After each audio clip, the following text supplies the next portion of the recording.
नमस्कार दोस्तों, आपका बहुत-बहुत स्वागत है आपके अपने यूट्यूब चैनल में। तो ये आपका उत्तराखंड टेट 2024 के लिए आपका मॉक टेस्ट 3 है। तो चलिए आज का सेशन शुरू करते हैं और अगर आपको सेशन पसंद आ रहा है तो आपसे रिक्वेस्ट है कि चैनल को सब्सक्राइब ज़रूर करें। चलिए पहला प्रश्न देखते हैं कि विकास में व्यक्तित्व विभिन्नता को समझने के लिए क्या महत्वपूर्ण है? यानी विकास में आपको व्यक्तिगत भिन्नता जो है समझना है, तो उसके लिए क्या महत्वपूर्ण होगा? पर्यावरणीय कारकों पर विचार करना जो लोगों को प्रभावित करे, यानी पर्यावरण कारक पर आपको ध्यान देना है। शरीर एवं दिमाग के परिपक्वन पर विचार करना, शरीर और दिमाग पे विचार करना है। वंशागत विशेषताओं के साथ साथ पर्यावरणीय कारकों एवं उनकी पारस्परिक क्रियाओं पर विचार करना। ठीक है कि आपको क्या है, वंशागत विशेषता यानी वंशागत तो चल रही है और पर्यावरण कारक दोनों पे आपको क्या है, बल देना है। वंशागत विशेषताओं पर विचार करना जो प्रत्येक व्यक्ति को जीवन में विशेष शुरुआत देती है, केवल और केवल वंशागत विशेषता पर। तो इसका कौन सा हो जाएगा सही आंसर? पहला कह रहा है कि केवल पर्यावरण कारक, तो ये आपका गलत हो जाएगा। दूसरा कह रहा है कि शरीर और दिमाग का परिपक्व होना, बिल्कुल गलत। तो व्यक्तित्व भिन्नता आप कैसे पता लगा सकते हो कि सब में क्या है, अलग अलग व्यक्तिगत भिन्नता होती है? इसके लिए क्या है, आपके दो मैंने आपके कारक बताए थे, हेरिडिटी और इन्वायरमेंट। ठीक है, आनुवांशिकता और वातावरण। यहीं पे उसने प्रश्न को घुमा दिया है कि आनुवांशिकता क्या होती है, जो वंशानुगत विशेषता आप अपने क्या है, माँ बाप आपने पूर्वजों से लेकर के आते हो, और पर्यावरण कारक, तो इन दोनों के मेल से ही आपका जो है क्या है, विकास का जो व्यक्तित्व भिन्नता है उसका क्या है, पता लग सकता है। तो इसका तीसरा ऑप्शन आपका सही आंसर हो जाएगा। अगला प्रश्न है, निम्नलिखित में से कौन सा विकास का सिद्धांत नहीं है? आपको नहीं है यानी आपको क्या है, गलत ढूंढना है। ठीक है, विकास तुलनात्मक रूप से क्रमिक होता है, बिल्कुल सही, क्रमिक होता है। विकास समय के साथ धीरे धीरे घटित होता है, कि विकास जो है समय के साथ घटित होता है। विकास की सटीक गति एवं प्रकृति जन्म के समय ही निर्धारित हो जाती है, नहीं, ये आपका गलत हो जाएगा। ठीक है, और विकास अलग अलग गति से विकास करते हैं, बिल्कुल, व्यक्ति अलग अलग गति से विकास करते हैं, ये भी आपका सही है। और विकास समय के साथ साथ घटित होता है, ये भी आपका सही है। पहले आपका विकास क्या है, तेजी से होता है, फिर क्या है, विकास थोड़ा धीरे धीरे घटने लग जाता है। लेकिन यहाँ पे है, लेकिन जीवन भर क्या है, विकास चलता रहता है, विकास समाप्त नहीं होता है, भले ही धीरे धीरे हो लेकिन आपका विकास होता रहता है। लेकिन तीसरा कह रहा है कि विकास की जो सटीक गति एवं प्रकृति जन्म के समय ही निर्धारित हो जाती है, कि बच्चा किस प्रकार से अपने भविष्य में होगा, यह क्या है, उसके जन्म के जो है पश्चात ही क्या पता लगता है। तो ये ऑप्शन तो आपका गलत हो जाएगा। तो यही क्या हो जाएगा, आपका सही हो जाएगा, क्योंकि हमें क्या है, गलत पूछा गया था। ठीक है, जहाँ पे नहीं होगा आपको विशेष ध्यान देना है, वहाँ पे जहाँ पे नहीं पूछा जाएगा। अगला प्रश्न देखते हैं अब हम। अनेक शोध अध्ययनों से पता चलता है कि शिक्षक लड़कियों की अपेक्षा लड़कों से अधिक पारस्परिक क्रिया करते हैं, इसका सही विवेचन क्या है? ठीक है, कि लड़कियों से कार्य नहीं करवाते हैं, वो लड़कों से कार्य कराते हैं।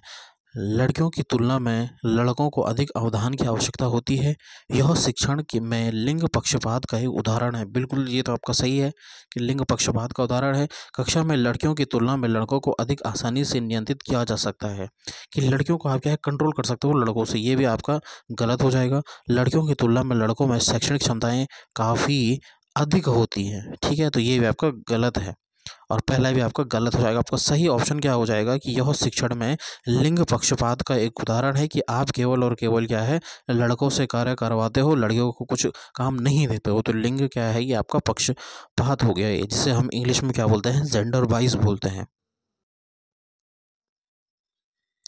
अगला प्रश्न है, निम्नलिखित में से कौन सा प्रगतिशील शिक्षा की अवधारणा के बारे में प्रमुख है? प्रगतिशील शिक्षा पर आपका प्रश्न जरूर पूछा जाता है, कि प्रत्येक बच्चे की क्षमता एवं संभावना में विश्वास करना, बिल्कुल सही, कि आप क्या है, प्रत्येक बच्चे की क्षमता को देख रहे हो और उसकी संभावना को में विश्वास रख रहे हो। मानक निर्देश एवं मूल्यांकन, मैंने आपको बताया था कि जहाँ पे भी आपका मानक आ जाएगा ये आपका गलत होता है, मानक गलत होता है। बाह्य प्रेरणा तथा एक रूप मूल्यांकन मानदंड, कि बाहर से प्रेरणा, बाहर से मोटिवेशन, ये भी आपका क्या है, गलत हो जाता है। पाठ्य पुस्तक केंद्रित अधिगम, पाठ्य पुस्तक जहाँ पे भी आ जाएगा ये भी आपका गलत होता है। तो एक ऑप्शन बचता है आपका, जो ऑप्शन फर्स्ट है, कि प्रत्येक बच्चे की क्षमता एवं संभावना में विश्वास करना। तो पहला ऑप्शन आपका सही आंसर हो जाएगा यहाँ पे। अगला प्रश्न देखते हैं अब हम। दृश्य रूप से बाधित विद्यार्थियों के साथ कार्य करते समय एक शिक्षक को किस प्रकार के अनुदेशन अनुकूलन करना चाहिए? आपसे पूछा गया है बालक क्या है दृश्य रूप से बाधित है, यानी बच्चा जो है वह क्या है देखने में क्या है उसे प्रॉब्लम होती है। तो आप क्या करेंगे, कई प्रकार की दृश्य प्रस्तुति का प्रयोग करेंगे, स्व अभिविन्यास करना ताकि विद्यार्थी उसे अध्ययन से देख सके, ध्यान से देख सके, अनेक प्रकार के लिखित कार्य, विशेष रूप से वर्कशीट पर ध्यान केंद्रित करना, या फिर स्पष्ट रूप से बोलना तथा छूकर महसूस करने वाली सामग्रियों का अधिक से अधिक प्रयोग करना। ठीक है, तो इसमें कौन सा आपका सही लग रहा है आपको? कि पहला कह रहा है कि कई प्रकार की दृश्य प्रस्तुति करना, बिल्कुल सही है ये। स्वयं अभिविन्यास करना ताकि छात्र उसे ध्यान से देख सकें, बिल्कुल देख सकें आपका गलत हो जाएगा, कि छात्र क्या है ध्यान से देख सके, गलत हो जाएगा। लिखित कार्य नहीं देना क्योंकि बच्चा देख नहीं पा रहा है, ये भी आपका गलत हो जाएगा। स्पष्ट रूप से बोलना, बिल्कुल सही। और तथा छू कर महसूस करने वाली सामग्रियों का अधिक मात्रा में प्रयोग करना, बिल्कुल सही, क्योंकि बच्चा दृष्टिबाधित है तो इसके लिए हम क्या होते हैं, छू जो वस्तुओं को बच्चा छू सकता है वह हम ज़्यादा प्रयोग करते हैं। जैसे आपकी क्या हो गई, ब्रेल लिपि हो गई, जो आपके जिसमें आपके क्या होते हैं 6 डॉट होते हैं, इस प्रकार से 6 डॉट होते हैं और उससे बच्चा क्या है छू करके पता लगा सकता है कि क्या लिखा हुआ है। ठीक है, तो यहाँ पे सही आंसर कौन सा हो जाएगा आपका? चौथा हो जाएगा इसका आंसर। पहला भी सही है लेकिन नहीं, पहला भी गलत है क्योंकि यहाँ पे लिखा है दृश्य प्रस्तुति, बच्चे को दिख नहीं रहा है और आप उससे क्या है दृश्य प्रस्तुति दिखाओगे तो ये भी आपका गलत हो जाएगा। तो एक ही बचता है यहाँ पे कि आप क्या है स्पष्ट रूप से बोलना तथा छूकर महसूस करने वाली सामग्रियों का अधिक मात्रा में प्रयोग करना, चौथा ऑप्शन इसका सही आंसर हो जाएगा। चलिए अगला प्रश्न देखते हैं अब हम। सहयोगात्मक अधिगम एवं हम उम्र साथियों के द्वारा शिक्षण का एक समावेशी कक्षा में किस प्रकार से उपयोग करना चाहिए? यानी सहयोगात्मक अधिगम यानी क्या है, सहयोग में अधिगम हो रहा है। तो पहला कह रहा है कि सक्रिय रूप से हतोत्साहित करना, यानी इसे क्या है हतोत्साहित करेंगे हम, गलत हो जाएगा। कभी कभी प्रयोग करना, प्रयोग नहीं करना, गलत हो जाएगा। और सक्रिय रूप से आगे बढ़ाना चाहिए, यानी इसका प्रयोग हमें रोज करना चाहिए, बिल्कुल सही है। कि सहयोगात्मक अधिगम यानी बच्चे क्या है एक दूसरे के सहयोग से सीख रहे हैं, अपने हम उम्र साथियों के साथ सीख रहे हैं, सहपाठियों के साथ सीख रहे हैं, तो इससे क्या होंगे ग्रुप लर्निंग हो रही है और यह क्या होती है समावेशी शिक्षा में भी आपका उपयोग होती है। तो इसे हमें क्या है सक्रिय रूप से आगे बढ़ाना चाहिए। फोर्थ ऑप्शन इसका यहाँ पे सही आंसर हो जाएगा। अगला प्रश्न है, निम्नलिखित में से कौन सा समावेशी शिक्षा कक्षा में सबसे अधिक महत्वपूर्ण है? मानकीकृत परीक्षण, मैंने बोला मानकीकृत जहाँ पे आ जाएगा गलत हो जाएगा। प्रतियोगी अधिगम को बढ़ावा देना, गलत हो जाएगा। विशिष्ट शिक्षा योजना या फिर एक रूप निर्देश, इन दोनों में से कौन सा सही हो जाएगा आपका? ठीक है, विशिष्ट शिक्षा योजना या फिर एक रूप निर्देश, निर्देश देना जहाँ पे भी आ जाएगा कि बच्चे को आप निर्देश दे रहे हो, ये भी आपका गलत हो जाएगा। तो इस प्रकार से आप ऑप्शन कैंसिल कर सकते हैं। तो आपका सही उत्तर क्या हो जाएगा, आप जो देंगे विशिष्ट शिक्षा योजना, इसका सही आंसर हो जाएगा ऑप्शन थर्ड। अगला प्रश्न देखते हैं अब हम। अधिगमकर्ताओं एवं उनकी प्राथमिक विशेषताओं के मिलान युग्मों से निम्नलिखित में से कौन सा सही है?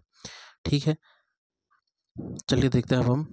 पठन अक्षमता, अगर बच्चे को पठन अक्षमता है तो आप क्या करेंगे, धारा प्रवाह पढ़ने एवं लिखने में कमी है, बिल्कुल सही। बच्चे को अगर पठन अक्षमता है तो उसमें क्या क्या प्रॉब्लम आएगी, आपसे पूछा गया है कि अधिगम करता धारा प्रवाह एवं पढ़ने एवं लिखने में कमी, बिल्कुल पहला ऑप्शन सही है। सृजनात्मक अधिगम, अति सक्रिय कार्य को पूरा करने में धीमी गति, ये आपका गलत हो जाएगा। कार्य को पूरा करने में अगर बच्चे में क्या है सृजनात्मक अधिगम करता है बच्चा तो वह क्या सक्रिय होगा, ठीक है, और कार्य पूरा करने में धीमा नहीं तेजी से कार्य पूरा करेगा, गलत हो जाएगा ये। अवधानात्मक कमी अधिगम, बच्चे में कमी है तो उच्च अभिप्रेरणा होगी उस बच्चे में और लंबे समय तक अवधान बनाए रख सकेगा, बिल्कुल गलत। कि अगर क्या है बच्चा क्या है अवधानात्मक कमी अधिगम करता है और उसमें हम उच्च अभिप्रेरणा होगी, गलत हो जाएगा। श्रव्य क्षतिग्रस्त अधिगम करता, यानी बच्चे को क्या है दिखाई नहीं देता है, यानी बच्चे को सुनाई नहीं देता है। श्रव्य यानी सुनाई, दृश्य यानी दिखाई देना और श्रव्य यानी सुनाई देना, बच्चे को क्या है सुनाई नहीं दे रहा है। आप क्या कर रहे हो दृश्य सूचनाओं को समझ नहीं सकता, तो ये आपका गलत हो जाएगा, ये भी आपका गलत हो जाएगा। इसका सही आंसर क्या हो जाएगा आपका, पहले ऑप्शन हो जाएगा कि बच्चे को क्या है पठन अक्षमता है तो उससे क्या है धारा प्रवाह पढ़ने एवं लिखने में क्या है कमी हो रही है, पहला ऑप्शन इसका सही आंसर हो जाएगा। एक समस्या को मूल एवं अपसारी समाधानों के साथ करने की योग्यता निम्नलिखित में से किसकी एक प्राथमिक विशेषता है? कि एक समस्या को मूल एवं अपसारी समाधानों के साथ करने की योग्यता किसकी है? क्षतिग्रस्त बच्चों की है, सृजनात्मक बच्चों की है, अधिगम अशक्तता वाले बच्चों की है, या फिर अहम केंद्रित बच्चों की है? कि एक ही समस्या को अभिसारी जो अपसारी चिंतन क्या होता है आपका? एक होता है अपसारी, एक होता है अभिसारी चिंतन। अपसारी चिंतन यानी एक ही सवाल को करने के लिए आपका क्या है, अलग अलग मेथड आप यूज करते हो बच्चा, जैसा आप मैथ्स में करते हो, गणित में करते हो, कि एक ही प्रश्न का निकालने के लिए आप क्या है, अलग अलग उसका क्या है उत्तर निकालते हो। तो ये हो जाएगा आपका अपसारी चिंतन, यानी बच्चा इसमें बहुत तरीके से सोच सकता है। और अभिसारी चिंतन क्या होता है? अभिसारी यानी बच्चा केवल एक डायरेक्शन में सोच सकता है, ठीक है। तो यहाँ पे कह रहा है कि एक समस्या को मूल एवं औपचारिक समाधानों के साथ करने की योग्यता निम्नलिखित में से किस एक प्राथमिक विशेषता होगी? क्षतिग्रस्त बच्चा, सृजनात्मक बच्चा, अधिगम अशक्तता वाला बच्चा, या फिर एम केंद्रित? तो ये होगी सृजनात्मक बच्चा यानी कंस्ट्रक्टिविस्ट बच्चे के पास। दूसरा ऑप्शन इसका सही आंसर हो जाएगा, ठीक है। अगला प्रश्न देखते हैं अब हम। निम्नलिखित में से कौन सा एक संरचनात्मक परिवेश के साथ अनुकूल नहीं हो सकता? संरचनात्मक परिवेश के साथ अनुकूलन नहीं हो सकता, ठीक है।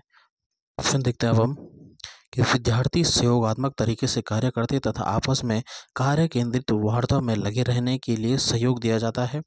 शिक्षक प्रमुख प्रकरणों के संबंध में विद्यार्थियों के विचारों एवं अनुभवों को प्राप्त करते हैं तथा उनके वर्तमान की पुनर्संरचना या विस्तृत करने के लिए शिक्षण अधिगम की योजना बनाते हैं। बिल्कुल सही, पहला भी आपका सही है कि विद्यार्थी सहयोग कर रहे हैं एक दूसरे का, ठीक है, किसी कार्य को करने में विद्यार्थी सहयोग कर रहे हैं।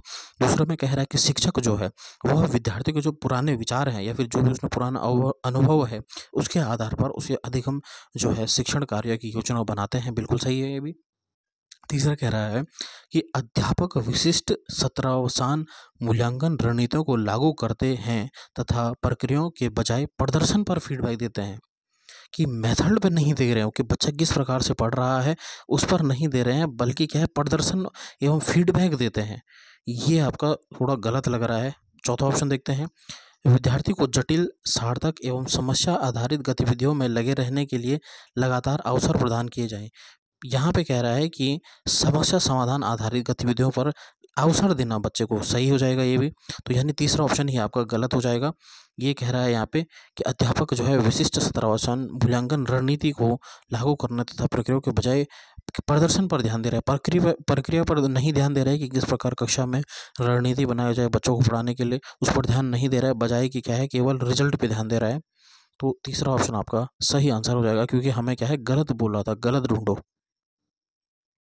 अगला ऑप्शन है, अगला प्रश्न है कि एक शिक्षक को विद्यार्थियों को डैश निर्धारित करने के लिए प्रोत्साहित करना चाहिए बजाय डैश के, हो जाएगा यहाँ पे, ठीक है। एक शिक्षक को विद्यार्थियों को डैश निर्धारित करने के लिए प्रोत्साहित करना चाहिए बजाय डैश के। प्रदर्शन लक्ष्य, अधिगम लक्ष्य, असफलता से बचने के लिए लक्ष्य, अंक लेने के लिए लक्ष्य। बचना किससे चाहिए आपको, ठीक है। तो इसका सही आंसर क्या हो जाएगा आपका? अंक लेने के लक्ष्य तो आपके जहाँ पे भी आ जाएगा, ये दोनों तो आपके गलत हो जाएंगे, ठीक है।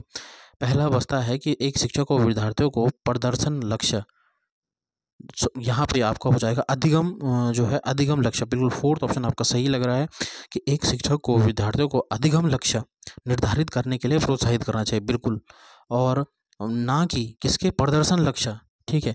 केवल जो है शिक्षा, जो आपका शिक्षक है उसे जो है विद्यार्थियों को क्या है आपका जो है अधिगम लक्ष्य यानी किस प्रकार से पढ़ना है उसके बारे में बताना है, केवल अंकों के लिए नहीं करना है। प्रदर्शन लक्ष्य यानी अंक हो गए आपके, ठीक है, ग्रेड हो गए आपके, मार्क्स हो गए, इनके लिए नहीं प्रेरित करना है। तो इसका सही ऑप्शन कौन सा हो जाएगा? चौथा ऑप्शन आपका सही आंसर हो जाएगा।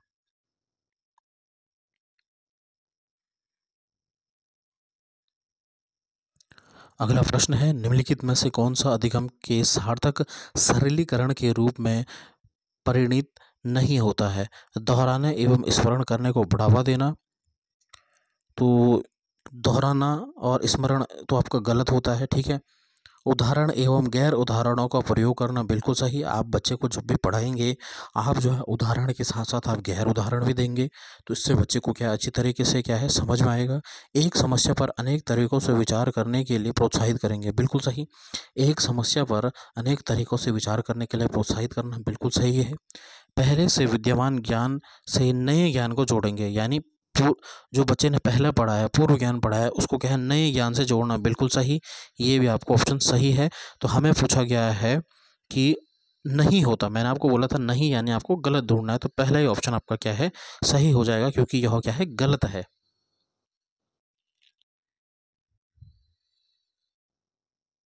अगला है, इनमें से कौन सा बाह्य अभिप्रेरणा का एक उदाहरण है। बाह्य अभिप्रेरणा यानी बाहर से आप बच्चे को प्रेरणा दे रहे हो और बाहर से मोटिवेशन दे रहे हो इंग्लिश में, ठीक है। कैसे आप बाहर से मोटिवेशन दोगे, आपसे पूछा गया है। मैं बहुत अधिक सीखता हूँ जब मैं अपना गृह कार्य करती हूँ, यानी मैं बहुत अधिक सीखती हूँ। बच्चे कह रहे हैं कि मैं बहुत अधिक सीखती हूँ कि मैं अपना गृह कार्य करती हूँ, ये तो आपका सही है। गृह कार्य करने से मैं अपने अवधारणाओं को अच्छी तरह से समझ पाती हूँ, बिल्कुल सही। ये भी बच्चे क्या है अंदर से मोटिवेटेड है, ठीक है। आंतरिक अभिप्रेरणा है ये बच्चे की कि अगर वो कार्य करती है यानी अंदर से क्या है वो उसे समझ पाती है, तो ये अंदर से आ रहा है। मैं अपना गृह कार्य पूरा करूंगी क्योंकि शिक्षक प्रत्येक नियत कार्य के लिए हमें अंक देते हैं, तो ये हो गया बाहर से अभिप्रेरणा। इसमें क्या है कि बच्चे बोल रहे हैं कि मैं कार्य इसलिए करती हूँ क्योंकि शिक्षक हमें अंक देते हैं, ठीक है। यानी बाहर से मोटिवेशन है ये, तो ये इसका सही आंसर हो जाएगा। मैं अपना गृह कार्य करना पसंद करती हूँ क्योंकि यह बहुत आनंददायक होता है, ठीक है। तो यानी इसका ये सही आंसर हो जाएगा, ये आपका बाहरी अभिप्रेरणा है, ठीक है। तीसरा, कि मैं अपना गृह कार्य पूरा करती हूँ क्योंकि शिक्षक प्रत्येक नियत कार्य के लिए हमें अंक देते हैं, तो तीसरा ऑप्शन इसका सही आंसर हो जाएगा।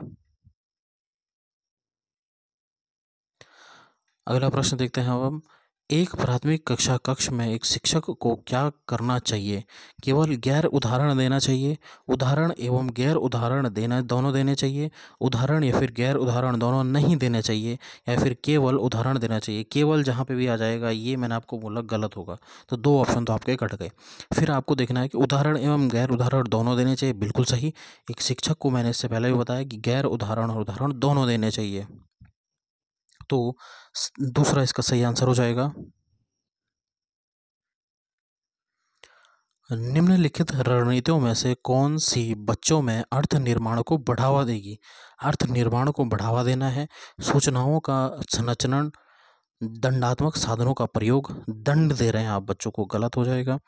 एक रूप एवं मानकीकृत, मैंने बोला जहाँ पे भी मानकीकृत आ जाएगा आपका ये गलत होगा। अन्वेषण एवं परिचर्चा, तो कौन सा इसका सही आंसर हो जाएगा, पहला और चौथा।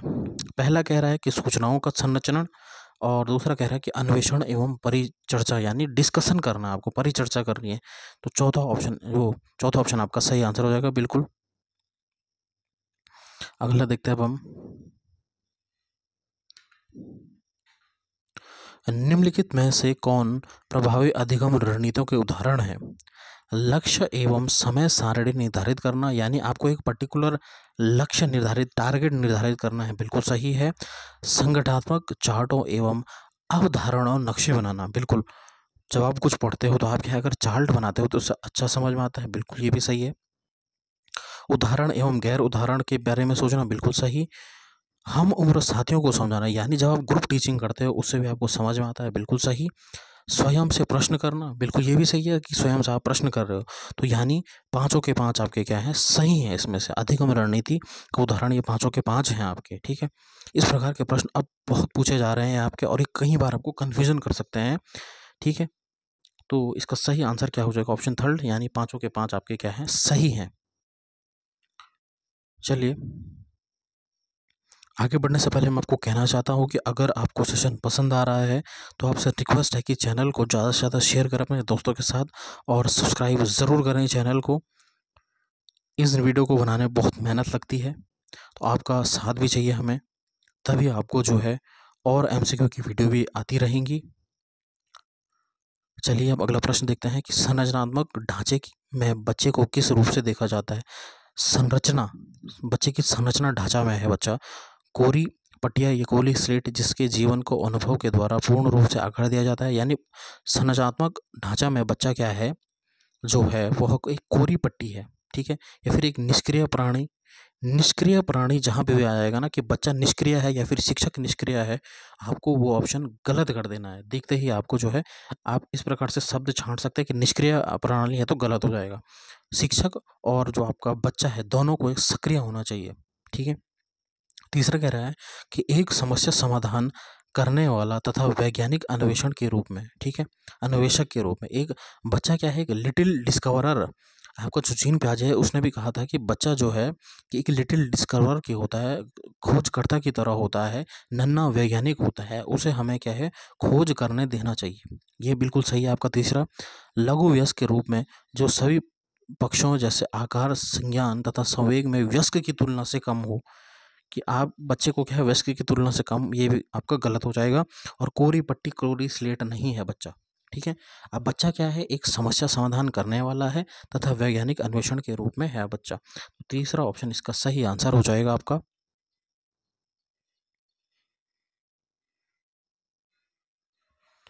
अगला प्रश्न क्या है आपका कि अपनी कक्षा में सहयोगात्मक अधिगम का प्रयोग करते समय एक शिक्षक की भूमिका किस प्रकार की होनी चाहिए। कि सहयोगात्मक अधिगम का प्रयोग कर रहा है शिक्षक तो किस प्रकार की होनी चाहिए। कक्षा को छोड़ देना तथा बच्चों को स्वयं कार्य करने देना। कि आप शिक्षक हैं और आप क्या है बच्चों को छोड़ देंगे और क्या है स्वयं कार्य करने के लिए कहेंगे, गलत हो जाएगा। सहयोगात्मक होना तथा प्रत्येक समूहों की निगरानी रखना। सहयोग पर आप बल देंगे यानी बच्चा एक समूह में पढ़े, बिल्कुल ये आपका सही है। उस समूह का सहयोग करना जिसमें होनहार एवं प्रतिभाशाली बच्चे हैं। यानी आप एक शिक्षक हैं और आप केवल उस वर्ग का सपोर्ट करेंगे जो बच्चे होनहार हैं, तो ये तो गलत हो जाएगा ना आपका, ये भी आपका गलत हो जाएगा। एक मूक दर्शक होना तथा बच्चे जो करना चाहते हैं उन्हें करने देना, यानी आपको बच्चों को फ्री छोड़ना है, गलत हो जाएगा। तो इसका एक ही ऑप्शन बचता है कि सहयोगात्मक होना तथा प्रत्येक समूह की निगरानी करना एक शिक्षक का दायित्व होता है। तो दूसरा ऑप्शन इसका सही आंसर हो जाएगा।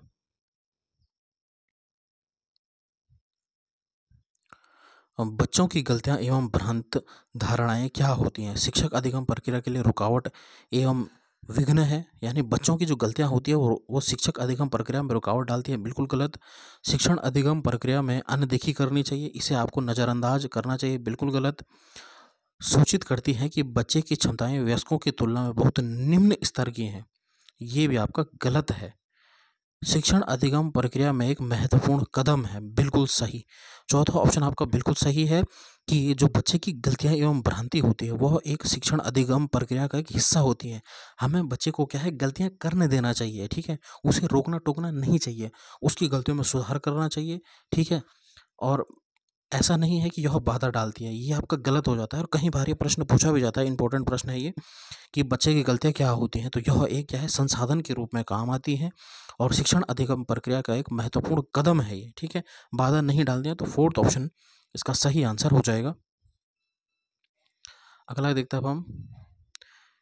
पियाजे के अनुसार विशिष्ट मनोवैज्ञानिक संरचनाएं अनुभवों से सही अर्थ निकालने में व्यवस्थित तरीके को क्या कहा जाता है। यानी मनोवैज्ञानिक संरचना जीन पियाजे के हिसाब से क्या हो जाएगा।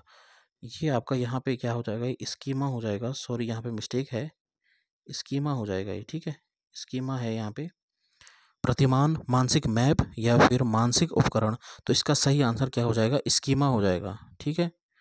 स्कीमा उसे हम कहते हैं, यानी मानसिक संरचना जहाँ पे बच्चा जो है वह क्या है सोचता है, विचारता है, अपने दिमाग में कुछ फीडबैक डालता है, कुछ किसी चीज़ के प्रति अपना जो है फीडबैक डालता है, कुछ सोचता है, उसे क्या बोलता है मेंटल स्ट्रक्चर, उसे हम क्या बोलते हैं, जिसे हम मनोवैज्ञानिक संरचना कहते हैं हिंदी में, ये आपका स्कीमा कहलाया जाता है, ठीक है। इंग्लिश में भी इसे स्कीमा ही कहा जाता है, SCHEMA,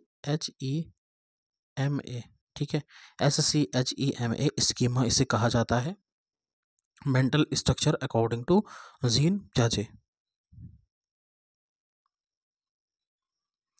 एक उचित प्रश्न सुझाव के द्वारा बच्ची की समझ को उस बिंदु से बहुत आगे ले जाया सकता है जिस पर वह अकेले पहुंच सकती है, ठीक है। यहाँ पे कौन सा आपका जो है उपरोक्त कथन को प्रकाशित करता है, समस्या धारणा संरक्षण बुद्धि समीपस्थ निकटस्थ विकास का क्षेत्र, ठीक है। ये क्या है प्रश्न है, ये आपका वाइगोस्की से प्रश्न है, जो लेव वाइगोस्की की थ्योरी है उससे आपका प्रश्न पूछा गया है कि एक बच्ची सुझाव के द्वारा बच्चे को समझ उस बिंदु से बहुत आगे ले जा सकता है जिस पर वो अकेले पहुंचे। यानी सपोज यहाँ पे एक स्टार्टिंग पॉइंट है, यहाँ पे बच्चा है और बच्चे को इस स्तर तक पहुंचना है, लेकिन उसे कुछ कठिनाई हो रही है, तो शिक्षक उसे क्या है, शिक्षक या फिर कोई भी उसका वयस्क कोई भी इस मदद को बच्चे को दे सकता है ताकि बच्चा इस स्तर पर पहुंच जाए। तो इस मदद को हम क्या बोलते हैं, इस मदद को हम बोलते हैं पहाड़। और इस क्षेत्र जो ये यहाँ से यहाँ तक का पूरा क्षेत्र है, इसे हम बोलते हैं समीपस्थ विकास का क्षेत्र। ठीक है, zone of proximal development, ZPD इसे इंग्लिश में कहा जाता है, और हिंदी में इसे कहा जाता है समीपस्थ विकास का क्षेत्र। ठीक है, कि जिस लेवल पे बच्चा अभी है और जहाँ तक उसे पहुँचना है, उसके बीच का जो ये दूरी होती है, इसे बोलते हैं समीपस्थ विकास का क्षेत्र। तो यहाँ पे यही पूछा गया है कि एक उचित प्रश्न सुझाव के द्वारा बच्चे की समझ को उस बिंदु से बहुत आगे ले जाया सकता है जिस पर वो अकेली पहुंची जा सकती पहुंच सकती है। यानी इस पर बच्ची क्या है, अकेली है, और इस बिंदु पर उसे पहुंचना है, तो उसके क्या है, कुछ सुझाव या फिर उचित प्रश्न हम देंगे ताकि बच्ची उस समझ तक पहुंच सके। तो इस क्षेत्र को क्या कहा जाता है, तो ये है आपका समीपस्थ विकस्त का क्षेत्र, इसे कहा जाता है। चौथा ऑप्शन इसका सही आंसर हो जाएगा।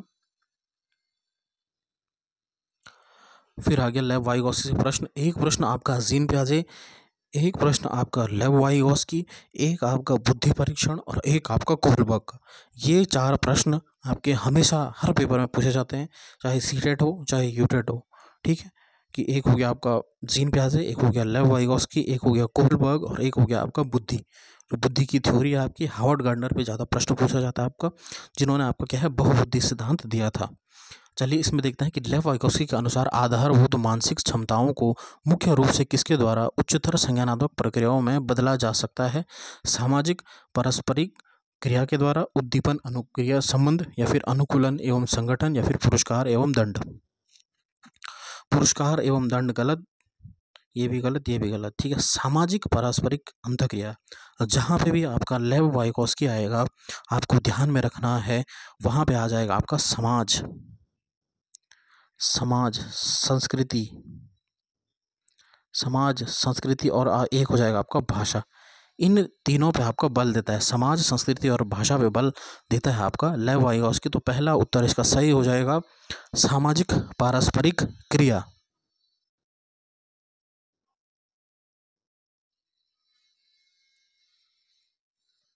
अगला प्रश्न है, निम्नलिखित कथनों में से कौन सा विकास एवं अधिगम के बीच संबंध को सही तरीके से सूचित करता है।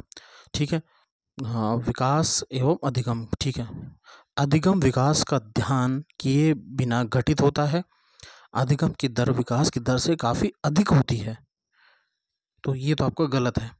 ठीक है, विकास एवं अधिगम अंत संबंधित एवं अंत निर्भर होते हैं, बिल्कुल सही है। जो डेवलपमेंट होता है, जो विकास होता है, वो क्या होता है, अधिगम लर्निंग पे क्या हो जाता है आपका, इंटर रिलेटेड होता है, इंटर डिपेंडेंट भी होता है, अंत संबंधित और अंत निर्भर होता है। यानी तीसरा ऑप्शन आपका सही आंसर हो जाएगा, ये आपका गलत हो जाएगा, ये संबंध नहीं होता है। ठीक है, ये प्रश्न भी बहुत इंपॉर्टेंट है आपका। अगला देखते हैं अब हम, निम्नलिखित में से कौन सा मूर्त क्रियात्मक अवस्था के प्रमुख कौशलों में से एक है।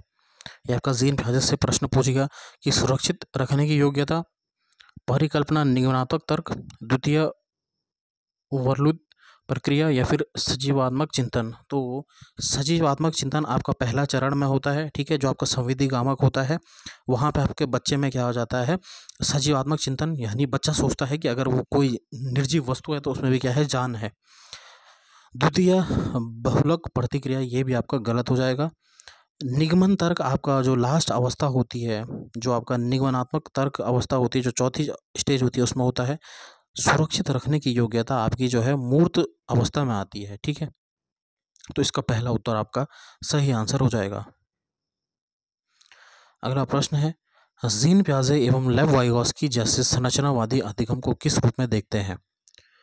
कि संरचनावादी अधिगम को किस रूप से देखते हैं, प्रक्रियाओं का अनुबंधन, निष्क्रिय आवर्ती प्रक्रिया, या फिर सक्रिय विनियोजन के अर्थ निर्माण की प्रक्रिया, या फिर कौशलों का अर्जन।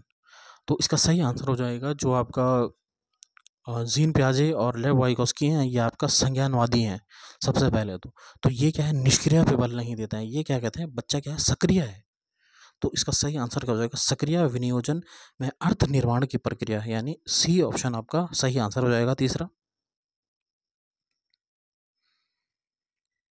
अगला प्रश्न आपका, समाचार पत्रों से कहानियों एवं कतरनों का चयन करना एवं प्रस्तुत करना जो पुरुष एवं महिलाओं दोनों का गैर पारंपरिक भूमिका में चित्रित है, निम्नलिखित में से किसका एक प्रभावी रणनीति है? जेंडर स्थिरता को बढ़ाने के लिए नहीं, ये बढ़ा नहीं रहा है क्योंकि दोनों का इसमें रोल बता रहा है कि मेल और फीमेल का क्या रोल होना चाहिए, ये आपको बता रहा है। तो बढ़ा नहीं रहा है जेंडर स्थिरता को।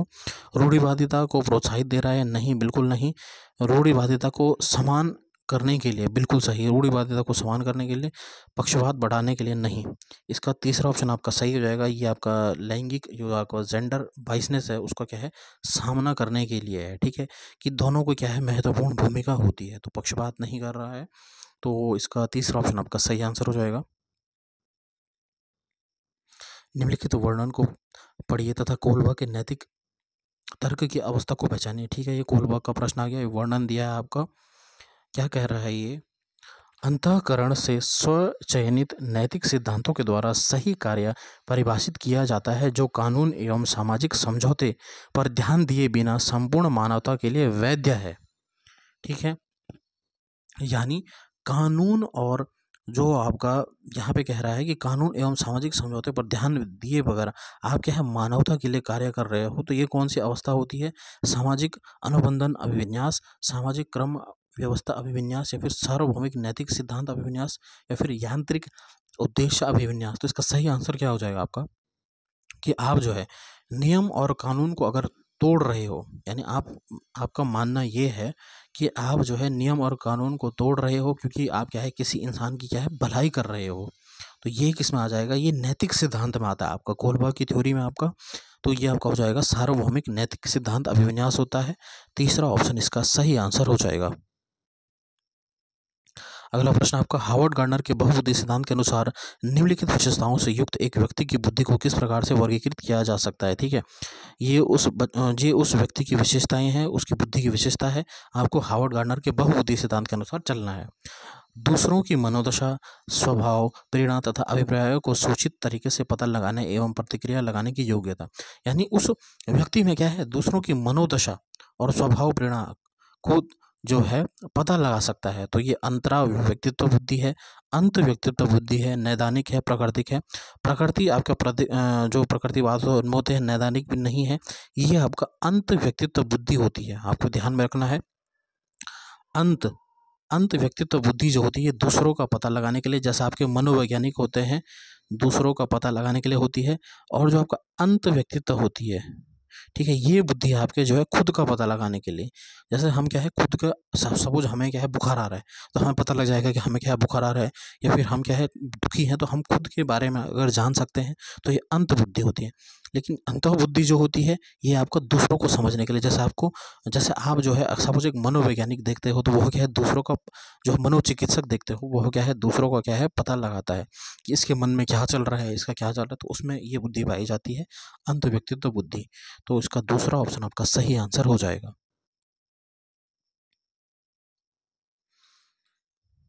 बच्चों के मूल्यांकन के लिए निम्नलिखित में से कौन से कारण होने चाहिए? ठीक है, मूल्यांकन करना आपको बच्चों का, तो कौन से कारण होने चाहिए? बच्चों को गैर उपलब्धि वाले, निम्न उपलब्धि वाले, औसत एवं उच्च उपलब्धि वाले के रूप में अलग करना एवं नाम देना। बच्चों को अलग करना है, गलत हो जाएगा। कक्षा में शिक्षण अधिगम प्रक्रियाओं में सुधार करना, बिल्कुल सही। समय के साथ बच्चों में होने वाले अधिगम परिवर्तनों एवं प्रगति के बारे में पता लगाना, बिल्कुल सही। कि समय के साथ साथ बच्चे में जो है परिवर्तन हो रहा है उसके बारे में पता लगाना, बिल्कुल सही। अगला कह रहा है कि बच्चे की क्षमताओं, संभावनाओं, सशक्त पक्षों एवं चुनौतीपूर्ण पक्षों के बारे में माता पिता के साथ चर्चा करना, बिल्कुल सही।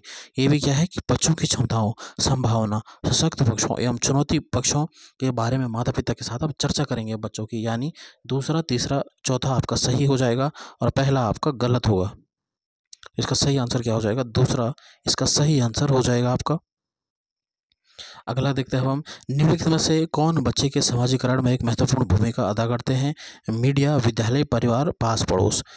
ठीक है, कि बच्चे का क्या है समाजीकरण, ये भी आपका लैब वाईओसी का प्रश्न है।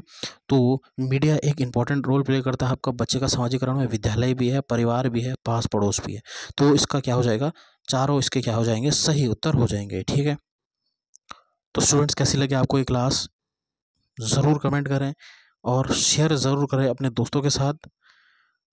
इस वीडियो को बनाने में बहुत मेहनत लगी है आपके लिए, एक से अच्छे प्रश्न मैंने इसमें डाले हैं। ऐसे ही आप प्रश्न आपके पेपर में आएंगे। तो अगर आपको सेशन पसंद आ रहा है तो चैनल को सब्सक्राइब ज़रूर करें, शेयर ज़रूर करें अपने दोस्तों के साथ, लाइक करें, कमेंट करें, शेयर करें और सब्सक्राइब करें चैनल को। धन्यवाद। जय हिंद।